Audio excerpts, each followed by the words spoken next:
Hey,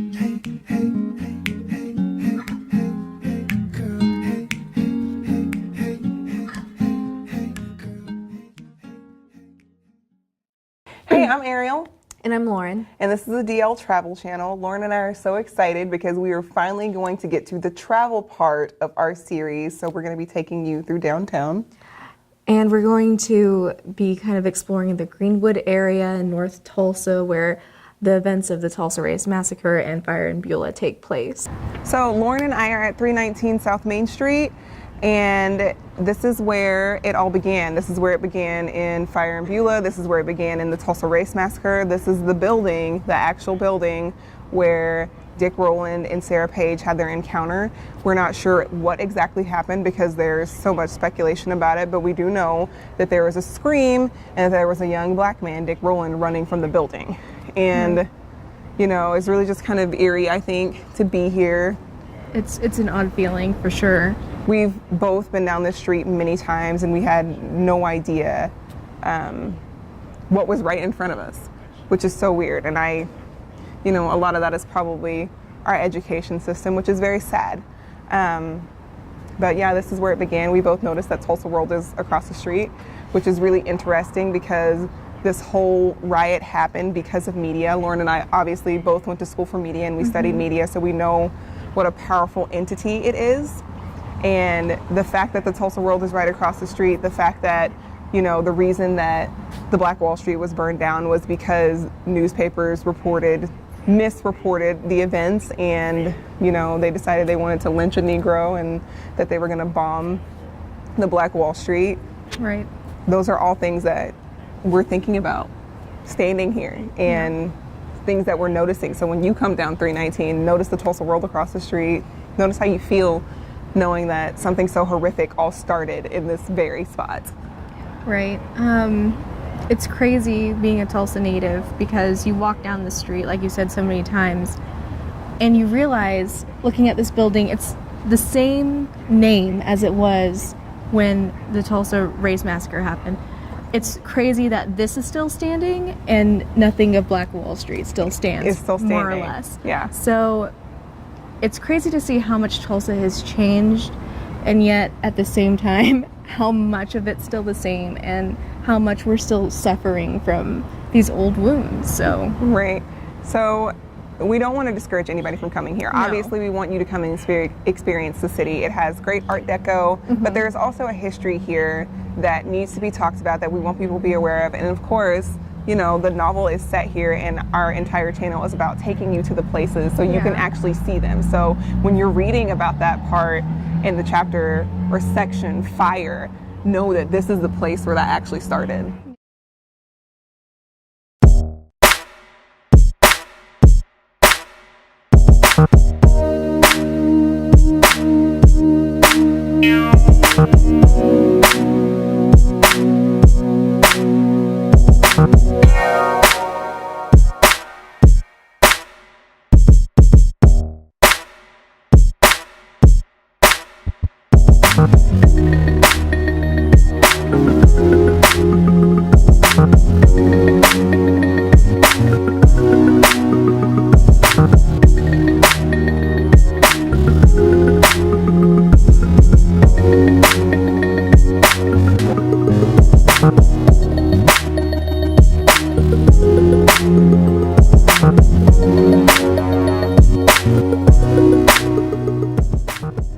In the aftermath of the Tulsa Race Riot, it's estimated that over 1,200 residences were destroyed by the fire, resulting in over $26 million in damages. The official count of the dead by the Oklahoma Bureau of Vital Statistics was 36, but other estimates of black fatalities vary from 55 to about 300.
Lauren and I decided that we wanted to explore some of the new Black businesses in the area.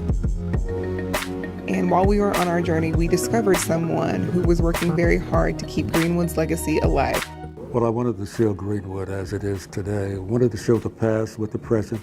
I wanted to come back to Greenwood and have an exhibit to show the entrepreneurial spirit that is existing right now. And I appreciate the Greenwood Chamber of Commerce giving me this opportunity to display this work. We have over 19 images here, black and white and color. The black and white images are basically images that I took some nearly 49 years ago. And the color images are the images that I've taken recently in conjunction with the black and white images, just to give a perspective of how things looked back years ago and how Greenwood looks currently.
So, walking around this park, I noticed this very interesting quote.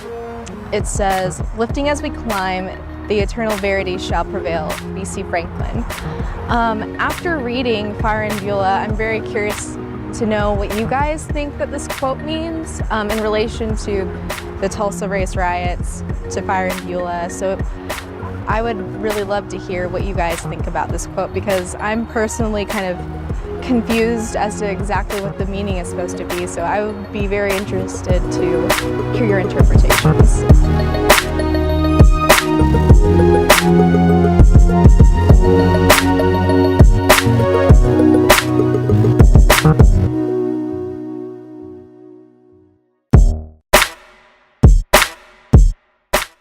So the quote that's above me is from someone who was in the street during the riot with a child, and someone yelled to them that they needed to get out of the street or he or she and the child would be killed, which is really kind of interesting because we see something similar happen to the novel when Graceful, Althea, and Graceful's baby are in the street during the time of the riot.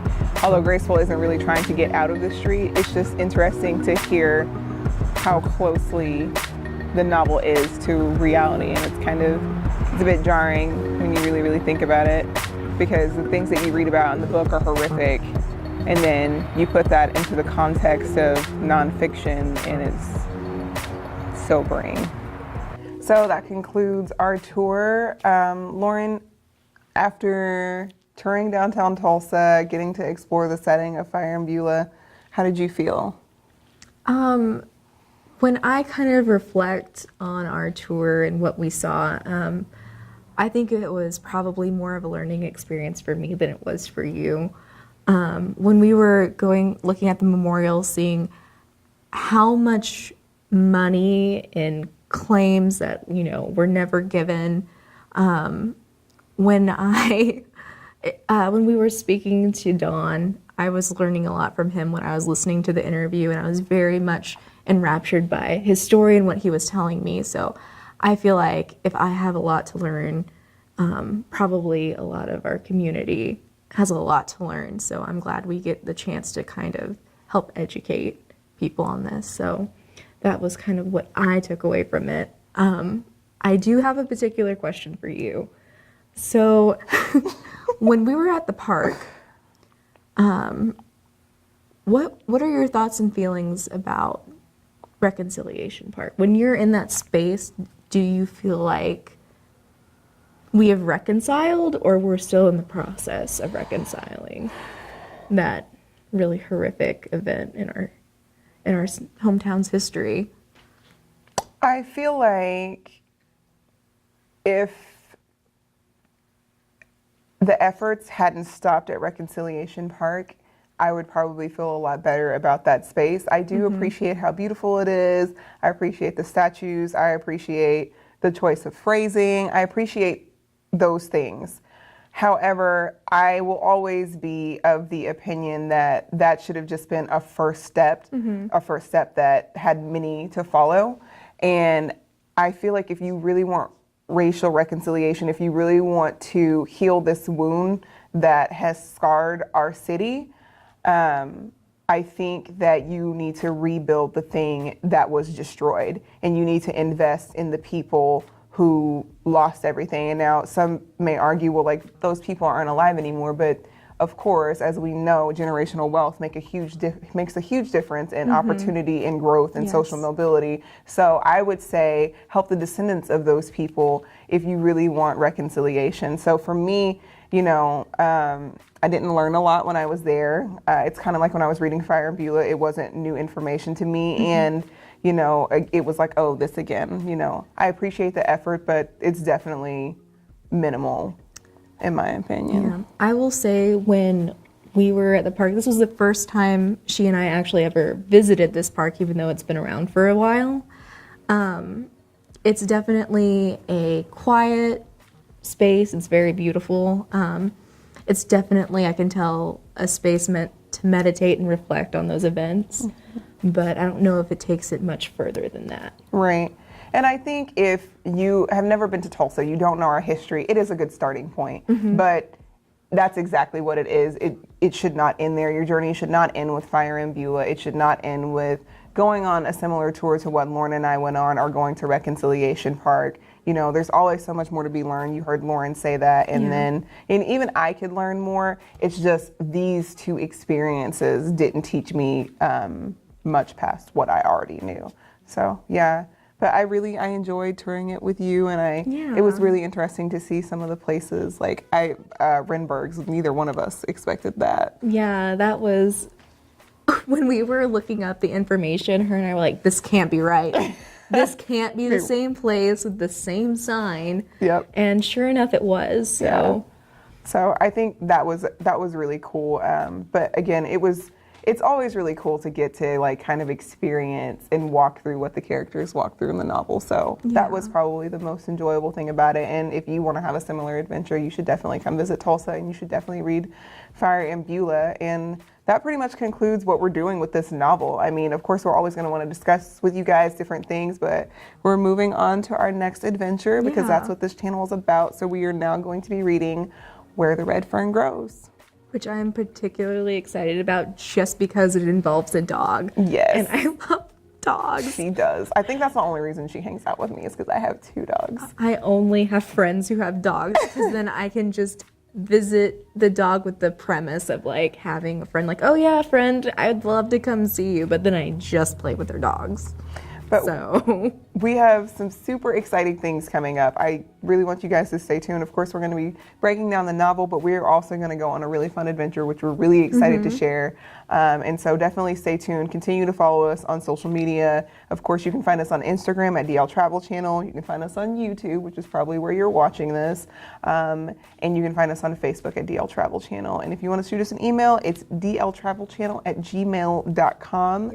And you can always go to our website, especially if you want to start reading along with us and experiencing the novels with us. That's where we post our upcoming books and our blog posts, our videos. You can find everything there, and that's www.dltravel.org. Yeah.